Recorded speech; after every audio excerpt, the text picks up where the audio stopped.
Welcome to Do Your Dailies, the podcast designed to help you on your journey of addiction recovery.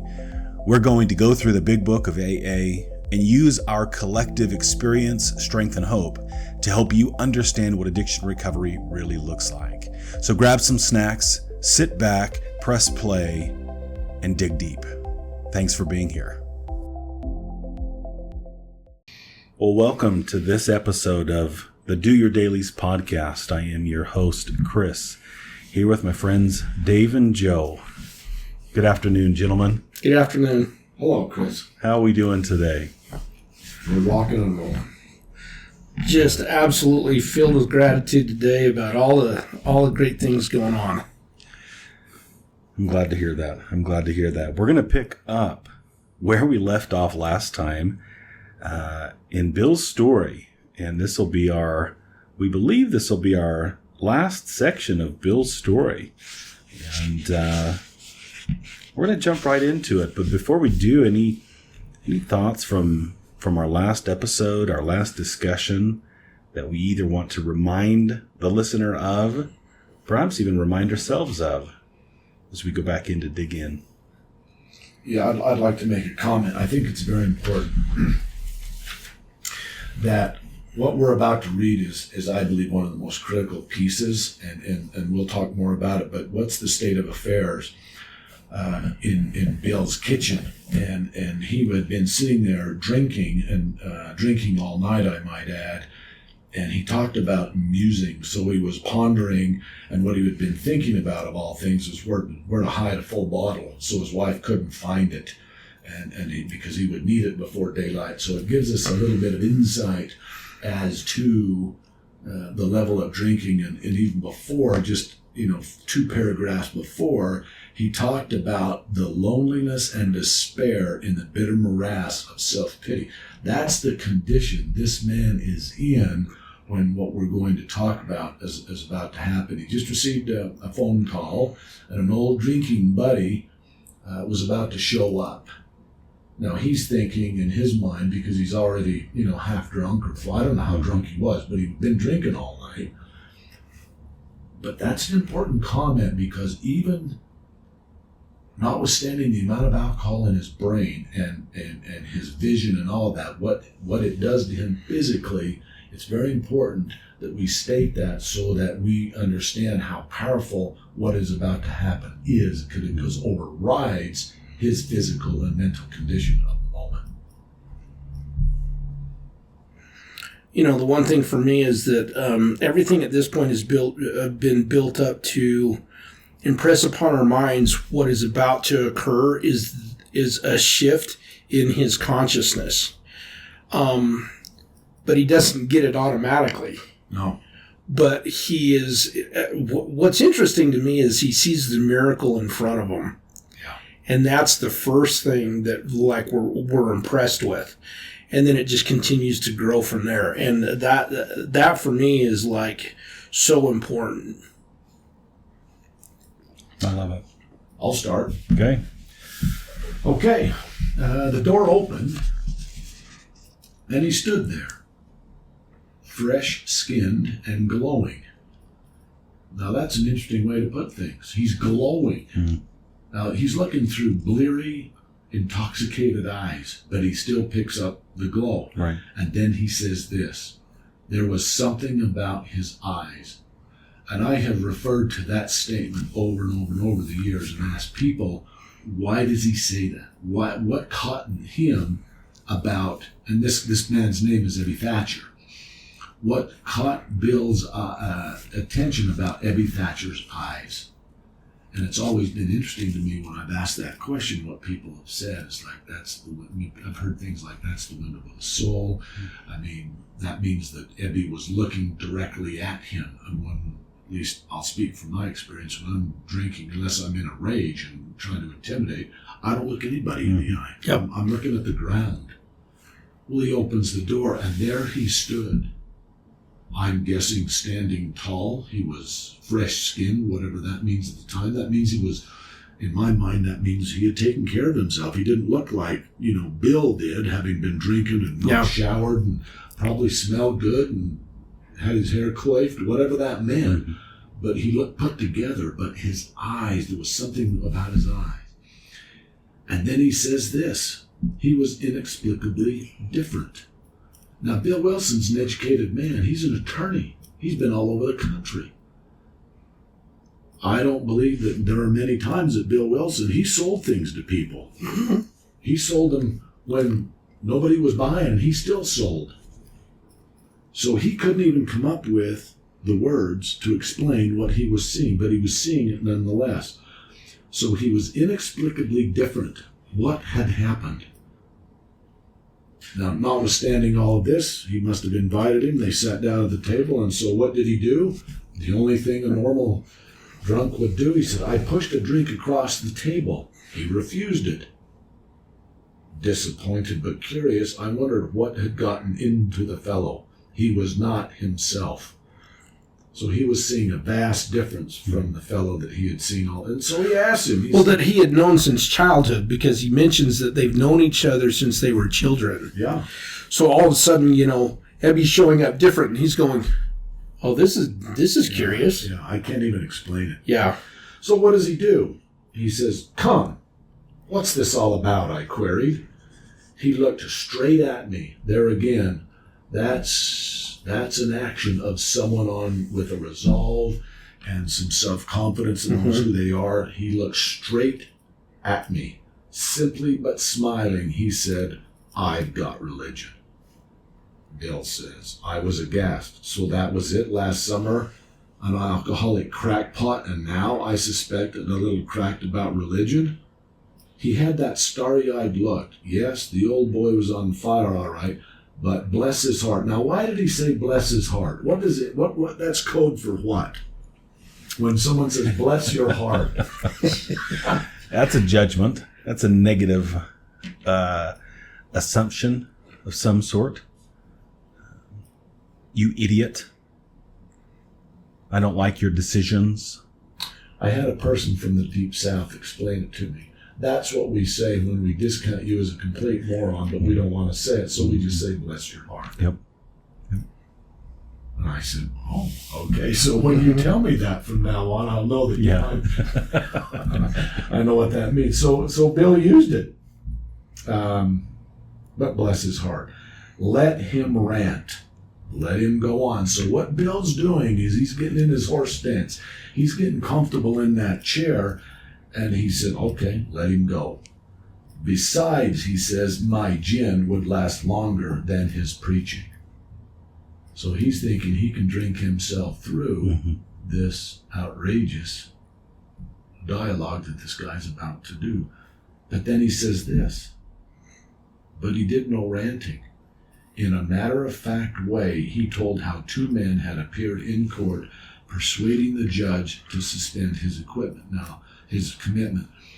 That one of those men was Roland Hazard. And I won't go into all that detail, but they had appeared in court to suspend. So they had said something that the judge agreed to. They had told of a simple religious idea and a practical program of action. He's actually in the religious idea step 2, the practical program of action is steps 3 to 12. That was 2 months ago, and the result was self-evident. It worked. So I might add that this change, if fully embraced, he could see this in a 2-month process. And I think that's pretty remarkable.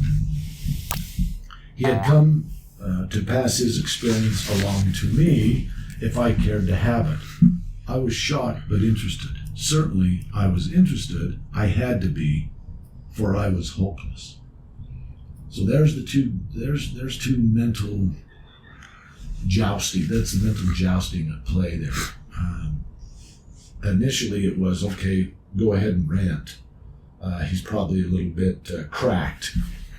But it was so evident, and we'll see this here in a little bit further down in the page, but I was interested. Why? Because I was hopeless. Remember what he said earlier, loneliness and despair, the bitter morass of self-pity. So Bill knew that he was scraping bottom, and here was someone that he knew this wasn't just someone off the street soliciting and throwing out books and religion. This is a man that he had known. He had known him well. They had drank together. They had a long history.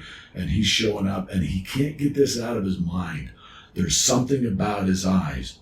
It's inexplicably different, and I don't know how he did it. I knew what he was, Yep. and I don't know what he's done, but whatever it is, I need to listen because this is where I am. You know, the one thing that I think is also important to note is that he's expecting to get lectured. He's expecting to go on the rant. And what's really interesting is Ebby doesn't do that. He just shares his experience. He shares his story. This is what happened to me. I was going to be committed, but these guys came in and they shared with the judge that there was a process for me to get out of this, that they were willing to walk me through. And I'm here to share that with you. It wasn't about preaching. It wasn't about lecturing. And what's interesting in that is that Bill is in a very unique position because he's seeing in the countenance of Ebby something that he hasn't seen in Ebby probably his whole entire history with Ebby. Yeah. And Ebby's not doing what he anticipated he was going to do. He's just sharing, hey, I want to share with you what happened to me. And then all of a sudden we have this happen. He talked for hours. Now that also means that Bill probably listened for hours. Mm-hmm. And no ranting and raving. Childhood memories rose before me. I could almost hear the sound of the preacher's voice as I sat on still Sundays way over there on the hillside. There was that proffered temperance pledge I never signed, my grandfather's good-natured contempt at some church folk and their doings, his insistence that the spheres really had their music, but his denial of the preacher's right to tell him how he must listen, his fearlessness as he spoke of these things just before he died. These recollections welled up from the past. They made me swallow hard. And all I'll say about that is he'd been prototyped, he'd listened, and none of it worked to him. So I think it's for him. It's very important that we separate this whole spirituality and religious piece. And this is not about bagging on either one, but he said, that wartime day in old Winchester Cathedral came back. I'd always believed in a power greater than myself. I'd often pondered these things. I was not an atheist. Few people really are. For that means blind faith in the strange proposition that this universe originated in a cipher and aimlessly rushes nowhere. My intellectual heroes, the chemists, the astronomers, even the evolutionists, suggested that vast laws and forces at work. Despite contrary indications, I had little doubt that a mighty purpose and rhythm underlay all. How could there be so much of precise and immutable law and no intelligence? I simply had to believe in a spirit of the universe, but who knew neither time nor limitation. But that's as far as I had gone. With ministers and the world's religions, I parted right there. When they talked of God, a God, personal to me, who was love, superhuman strength and direction, I became irritated and my mind snapped shut against such a theory. I want to stop right there and say he has now developed a very hard-wired prejudice against this stuff. He stopped there. Why? In my opinion, and this is just from study, that he couldn't even imagine it. A God personal to me? Because if I don't understand it, I don't want to dive into that. Yeah. I'm just going to put you at bay and just stop right there. On one hand, he said, yeah, precise and immutable law, there's got to be something. But now you're saying it's relative to me and my life and the details. Are you suggesting that God is in the details of my life? Oof. If I don't understand that, I'm going to put you at arm's length and beyond. And so I think it's important that we reiterate. I've got it underlined in my book. My mind snapped shut. Now, he'll come back to this. He'll come back to this condition of his mind many times as we read on. But at least what I want to acknowledge that Bill Wilson was authentic and he's true. He's telling us the truth right there. Here was the situation, and my mind was not just closed. It was shut. It with force. Right. So that means the force that snapped it shut, there's got to be some force significantly to open it. I pondered that quite a bit. Why did he put that in there? That it snapped shut. What does that conjure up in our mind? Well, for me, the way that I see it in my mind is that he has reason, and that reason is so powerful that he doesn't have the ability to be flexible to look at it because of the experience that he's had, maybe even the trauma that he's had. That it's just it's an automatic reaction that just shuts it. So he's being honest enough to confess the reality of the experience that he's having with his ego and the ability of being open-minded, saying, no, can't go there. But then he goes into greater detail about, the concepts are part of what create the reaction for him. This personal relationship of a power greater than him, and how it's superhuman strength, love, direction, and he automatically just shuts the door on it. But what's interesting in that is that if you go up just a little further, he talks about that experience that he had at Winchester Cathedral, but that was before he actually went to World War I. That's before the experience that he had in the trenches. And he doesn't talk about that. He doesn't go into the horror of really what that is. I mean, we understand it now from what we have historically as far as like, what was that experience like? But when he's talking about this, what I'm imagining is that he goes overseas there, okay, because he's already talked about this, and he has this experience at Winchester Cathedral, but he doesn't pay attention to the old doggerel on the tombstone, right? He doesn't pay attention to it, but he does say earlier on that his people, his family have warned him, don't get involved in alcohol, which might mean that they knew that there was a problem that ran in the family, and he needed to be brought up to like a present moment situation of understanding it'll never turn out well for you if you do this. And he doesn't pay attention to it. And then all of a sudden we have him basically going into this experience with one of his childhood friends that's explaining this to him and talking about his own experience and bringing up childhood experiences. And then he's having this internal experience where he's looking at these things, he's listening to them. He gives us that crack. He cracks it open, and then it's slamming shut. And for whatever reason, the way that I see it is that there is power behind why he's shutting that, because it's too much for him in this very moment. And I think that's a critical example. He's saying, this is where I was. Beware, reader. Yeah. Beware, listener. Yep. This is what happened to me. I snapped it shut. And isn't it interesting? We'll find out in a few paragraphs what it took to open it. Yep. Because he had forced it. I mean, he slammed it with commitment. Yeah. Okay, to Christ I conceded the certainty of a great man, not too closely followed by those who claimed him. His moral teaching was excellent. For myself, I had adopted those parts which seemed convenient and not too difficult. The rest I discarded. Again, just being blatantly obvious, and honest. I liked it, but if it was too difficult, not too going to do it. The wars which had been fought, the burnings and the chicanery. Now what he's doing is he's explaining his rationale. The burnings and chicanery that religious dispute had facilitated made me sick. I honestly doubted whether, on balance, the religions of mankind had done any good.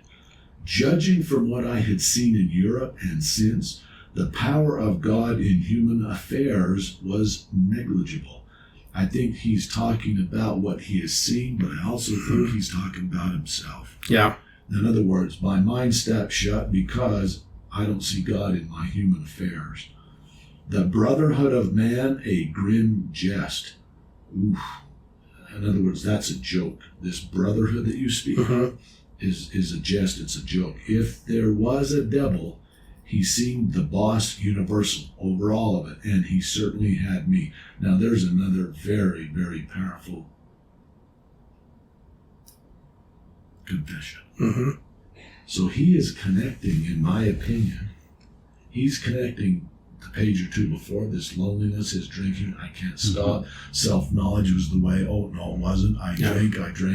He talked about the slender purse of his wife, and he still did it. He was musing. He would keep it all from his wife. Then he says, he certainly had me. So he's connecting all of his drinking and all the circumstances around it to what he calls the devil. But my friend sat before me, and he made a point-blank declaration that God had done for him what he could not do for himself. His human will had failed. Now, Bill knows exactly what he's talking about.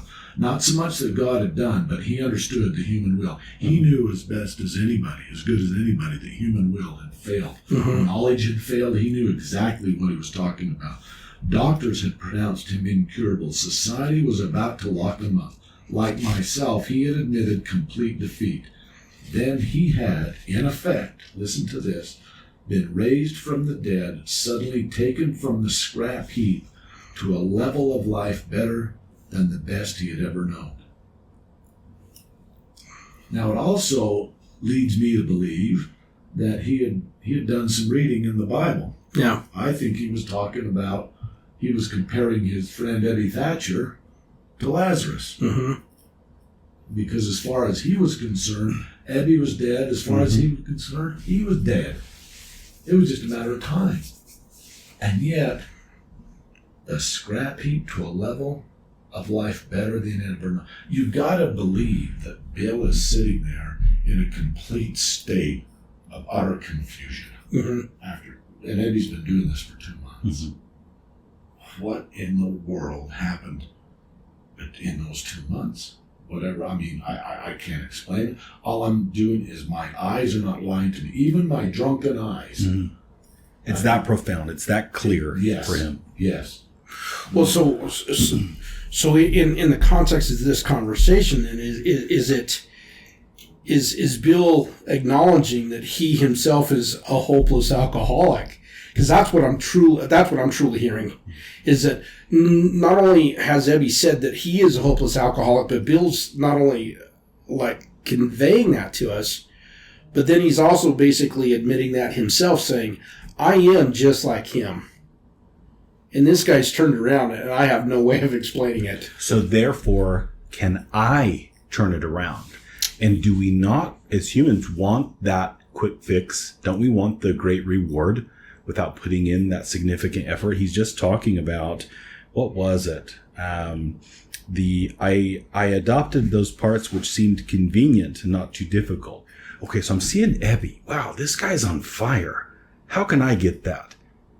And if you lay out a couple of steps that I've got to take to get that, well, let me pick the easy ones. I want the reward, but I don't know if I'm ready to go on that journey. I don't know if I'm ready to do all that hard work. Yeah. I disagree. He doesn't even know what he's talking about. There you go. He's saying, wait a minute. He was hopeless. I'm hopeless. 2 months later, he's like that. A level of life, never. I don't know what it's done, but it must have been like this. So it must, in his mind, Chris, he must be thinking, well, this is another one of those deals. I'm just going to adopt the parts which seem convenient. Because look, we've been doing this for years. Years and years we've been doing this. And look at the debauch he talked about. Look at the depth of opulence. And in 2 months, he's got this. Oh, man, this is okay. Sign me up. Yeah. Sign me up. But it's still that, I think, that condition that we have as humans, that we want the reward without necessarily understanding the intensity of what we have to do to get there. what he did not understand is what Ebby had actually done. Yes, exactly. Well, and how deep that Ebby had gotten. And he's going to reveal. He's coming to grips with this. And again, I might add, he's drunk. Yeah. Now, granted, back over here, he said he talked for hours, so maybe he's becoming less drunk. Sure. And I think that's why Ebby kept talking. And who knows what he told him. Because in 2 months, how much can Ebby talk about? 2 months sobriety. That's an interesting piece. Mm-hmm. In my opinion, and I've thought about this. And my personal vow was when people have called me and they're drunk, I hang up. Because there's no reason to talk to them. They're not getting anything. Well, I'm wrong. Look what Ebby did. He opens the door. He could tell Bill had been drinking. Oh, without a doubt. Without a doubt, he knew Bill. So why did he keep talking for hours? Who knows what he said? Mm-hmm. What we don't know is exactly what he said. Why? Because Bill can't remember, and it was probably irrelevant. What was Ebby firing for? I got to get him to a point. We got to drink enough coffee here, and he kept drinking, but I got to get him to a point where maybe something will click. So I got to just keep talking. Yeah. Well, it must have worked because what Bill's about to say is very enlightening. Yeah. Okay? Okay, so a level of life better than the best he'd ever known. So then he asks him a question, or he asks himself, had this power originated in him? Obviously it had not. Why does he say that? Because he understood the nature of the disease. Well, because it never originated in him. That Ebby had, and he recognized it in himself, and he's like, there's no way this originated in Ebby, because he's never had this before. This is unspeakable. He doesn't know what it is. Right. But you know what couldn't have originated in? I know Ebby. The guy's a clown. He's a crackpot. Yep. So I don't know what it is. I just know it didn't come from there, which is powerful. Okay. There had been no more power in him than there was in me at that minute, and this was none at all. That's what he says. This is the truth. That floored me. That's a big admission. That was quite a piece of awareness right there. Mm-hmm. I'm looking at it. I know it didn't come from him. It didn't come from me. He had no power. Okay, I'm at a loss here. That floored me. It began to look as though, this is a very, very important paragraph. It began to look as though religious people were right after all. Now, that's an interesting statement. I think we just need to be careful here. Bill's not talking about promoting religion, but he's ignorant right now. He doesn't know, so he's grasping for straws as best he can in a drunken state after looking at a miracle. He thinks he kind of like Jacob Marley, He's an apparition. He doesn't know. He doesn't get it. But then he says this. Here was something at work in the human heart which had done the impossible. That is a very, very powerful statement in a drunken state by Bill after hours of talking. Well, the mere fact that he recognized it is also a miracle. Exactly. Something at work in the human heart. That's a very powerful statement, which had done the impossible. Well, what was the impossible that he's talking about? Being taken from an alcoholic state into a state, and he defines it too. This is so important to understand that it's the best he'd ever had. So he knows that Ebby's had a good life on some level, but Ebby's the one that's saying, "Oh no, you don't get this. My life is the most improved it's ever been. I'm on a level like you can't believe." And he's seeing it, and he's recognizing it, and he himself can't come to terms with it because he's saying it floored him. And then all of a sudden, here we are, and he's having great epiphanies because he's like, it's not in him, and it's not me, and it's not me, And then all of a sudden, he starts having a realization that there is something miraculous going on in this picture, and he has no way of defining it other than the way that Ebby has shared it with him and invited him to see that there's a power that's in play here that he can connect to if he chooses to. Yeah. And I think at this part, he's starting to have kind of an opportunity to have these concepts start settling on his mind and on his heart, but in a way to where it's not going to stop just here. It's going to continue to percolate. It's going to continue to have residue that he is going to have to sit with and wrestle with, because there is no explanation for this for him. And he's a guy that wants explanations about everything. Well, and I might remind us, on the page before, my mind snapped shut. Mm-hmm. So just Ebby talking, just Ebby being there, just his eyes, just his countenance, just the way he holds himself, the way he's speaking to him, he's opening up Bill's entire spirit, his whole chakra, his whole, whatever you want to call it. He's having a psychic change. His mind is changing. It snapped shut. He thought the brotherhood of man, a grim jest, the devil had him. But wait a minute. It was something at work in the human heart. Done the impossible. Then he says this: my ideas about miracles were drastically revised right then. He is comparing what he's seeing in his home, in his kitchen, to a miracle. And he can't help himself. He's very authentic right now. And he explains it, and he uses words very specifically. My ideas about miracles were drastically revised right then. Never mind the musty past. That's a very powerful statement. Forget about everything I've thought and done. He says this: here sat a miracle directly across the kitchen table. It doesn't matter what I've done. It doesn't matter what I've thought. It doesn't matter what I've believed in. It was all wrong. I am literally looking at a dear friend of mine, and this...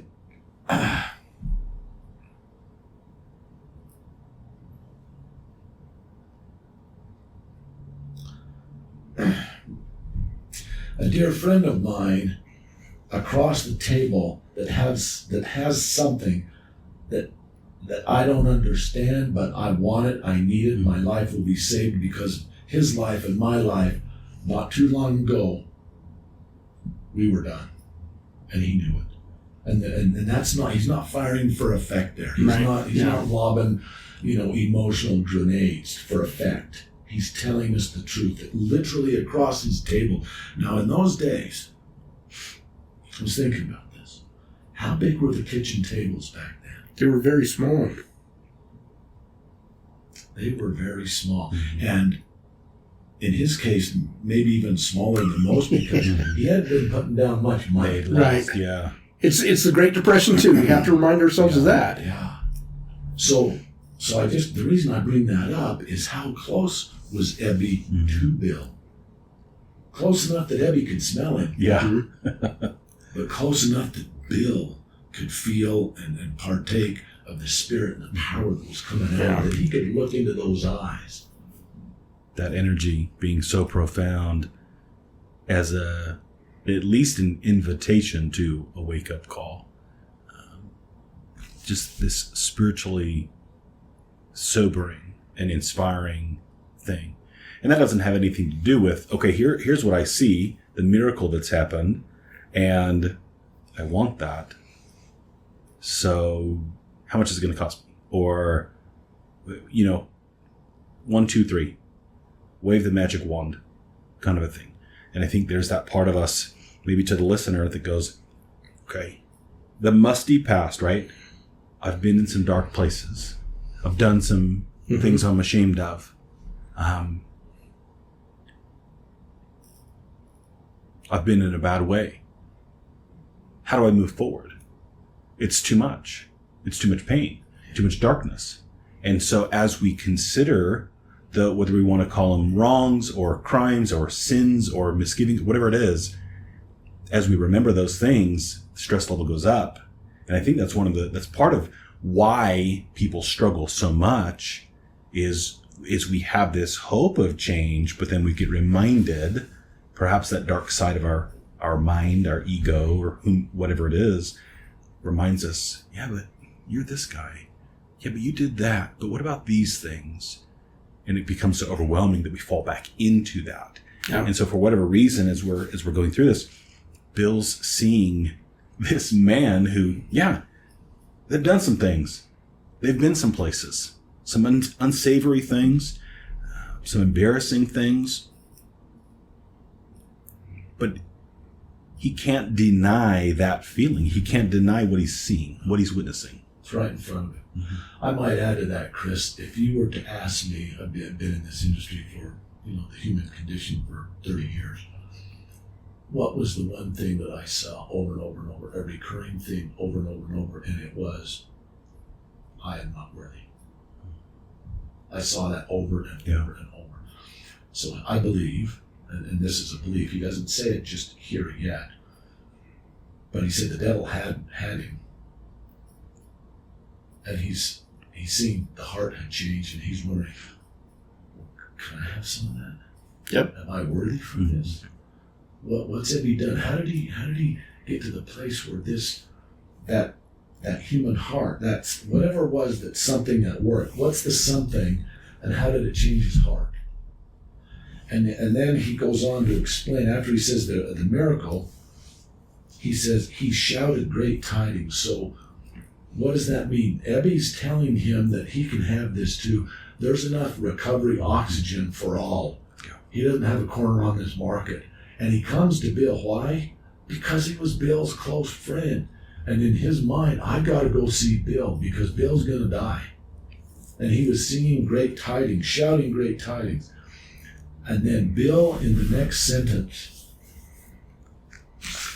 he observed, and I look at this and I say, the power of what that something working the heart can override even alcohol that's a few hours old.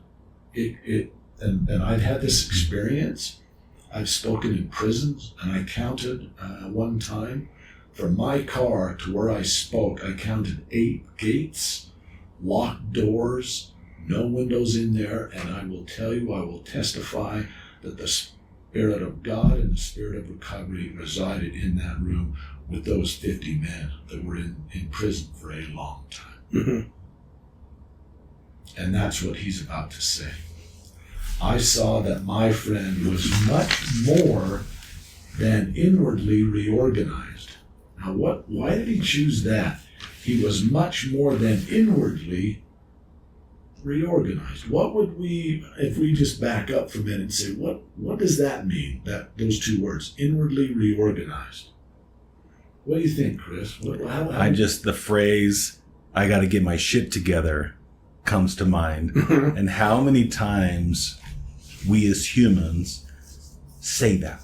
We know, I can't keep doing this. I can't keep going this way. I've got to reorganize, right? But it's not enough. We acknowledge it. We maybe make a couple of plans in our head, but there's not that follow through. So that's the phrase that comes up for me. He's acknowledged, so Ebby's got his stuff together, but it's more than that. And he probably didn't do it on his own. What's this outside help? He just can't get over it. He can't figure it out. But he is saying he's more than inwardly. It's not just kind of getting things in line. It's not just A, B's, and C's, and it's the new year, and we're going to set some new goals. Mm-hmm. And this is how he puts it. He was on a different footing.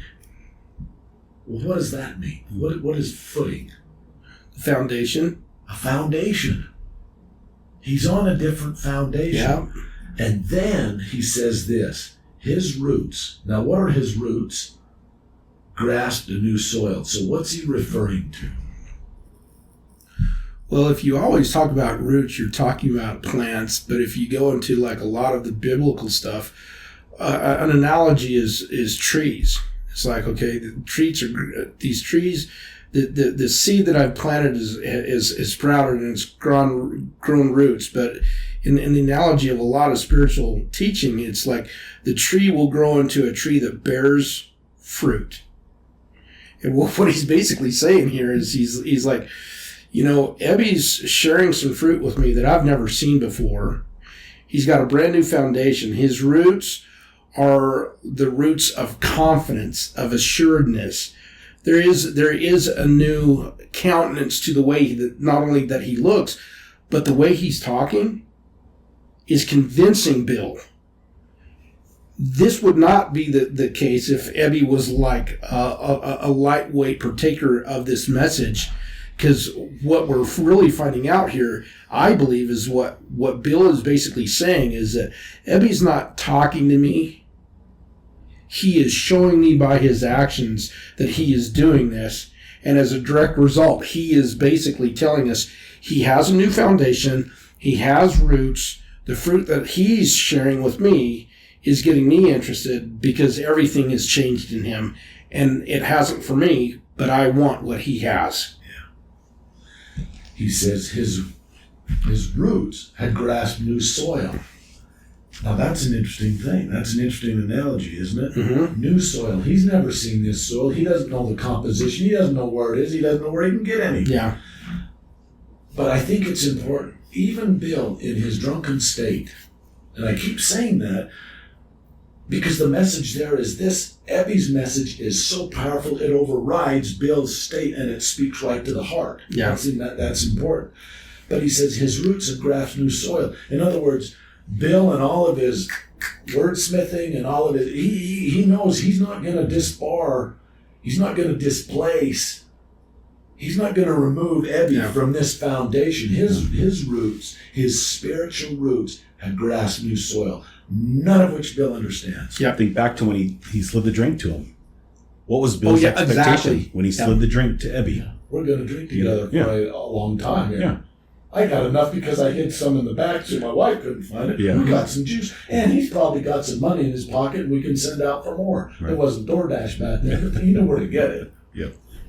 You're exactly right. New soil. I'm just mindful of the time.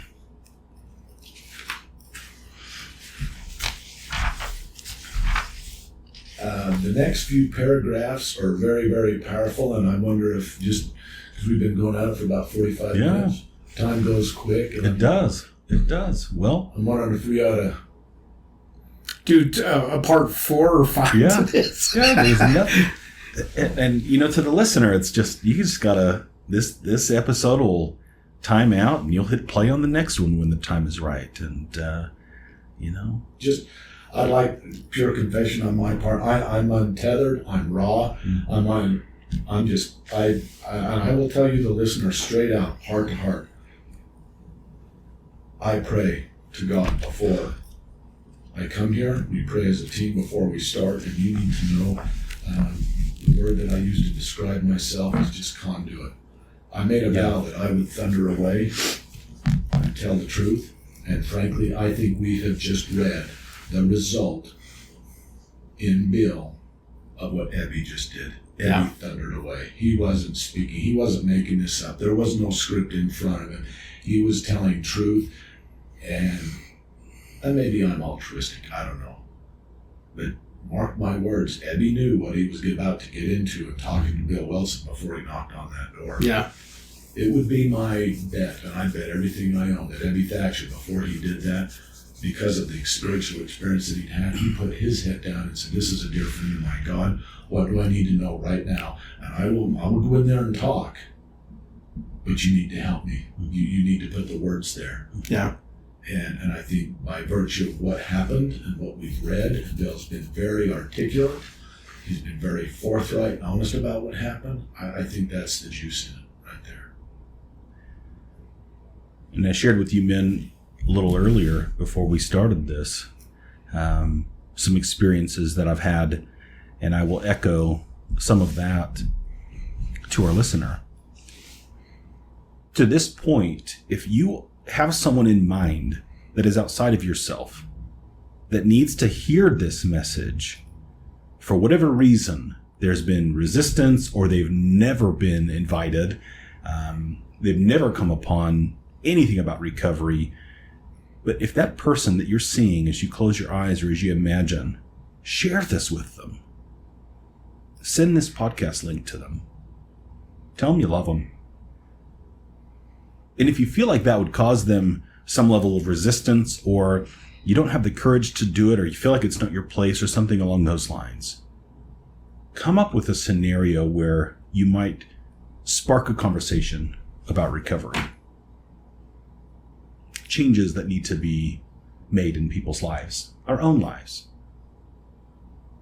What better way than to invite someone that we love to self-reflect by sharing our own experiences on this journey. It's unassuming. It's not judging someone else, but just, hey, can I just share something that happened with me today? Can I just share something that I learned about myself? Just a challenge that now has become something hopeful or inspiring or motivating or something along those lines. Because I think there's less resistance with that. Yeah. But to go back to this, we know what our rock bottom looks like. We know what those experiences have been. So to our listener, pay attention to that. Notice that darkness. And we want to move so quickly into the light. We want to move so quickly into health, success, happiness, joy, peace, and all of those things. We know it's not an overnight process. We know it's not instant, that there are steps. But something I've thought for quite some time, recovery is simple. It's a simple process, but it's not easy. And I like to distinguish those two words, those two concepts. It's a simple process, but it's very difficult. Yeah. And perhaps I make it difficult, right? So share the message. Look within. And we'll see you next time. Thanks for checking out this episode of the Do Your Dailies podcast. If you like what you hear and what we're talking about, please like and subscribe and share this show with your friends. That's the best way to support us bringing you more content. You can follow us on YouTube and Facebook at Do Your Dailies and on X at doyourdailies_. This podcast is brought to you by Hobble Creek Behavioral Health and is edited and produced by Motley Sounds.